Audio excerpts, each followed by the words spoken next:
మండలంలోని పలు ప్రభుత్వ ఉన్నత పాఠశాలలో 10వ తరగతి చదువుతున్న విద్యార్థులు 10వ తరగతి పబ్లిక్ పరీక్షలు ప్రశాంతంగా జరుగుతున్నాయి. రాచర్ల మండలంలో 3 పరీక్షా కేంద్రాల్లో 10వ తరగతి పరీక్షలు విద్యార్థులు హాజరయ్యారు.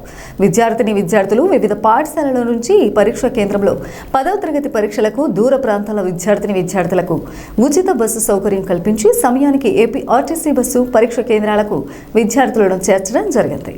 పరీక్షా కేంద్రాలలో ఎలాంటి మాస్ కాపింగ్కు తావు లేకుండా ఎస్ఐవి హరిబాబు కట్టుదిట్టమైన నిబంధనలను ఏర్పాటు చేసి పరీక్షా కేంద్రాల్లో విద్యార్థులు తమ పరీక్షలు సజావుగా జరిగేలా గట్టి బందోబస్తును ఏర్పాటు చేశారు.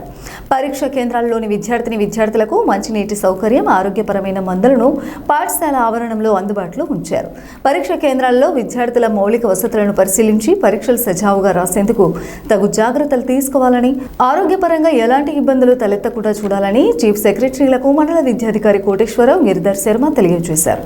అనంతరం పరీక్షా కేంద్రాల్లో పబ్లిక్ పరీక్షలు రాసే విద్యార్థులకు ఎలాంటి ఇబ్బందులు తలెత్తకుండా తగిన జాగ్రత్తలు తీసుకున్నారు. పరీక్ష రాసి విద్యార్థులకు క్షుణ్ణంగా తనిఖీలు నిర్వహించారు.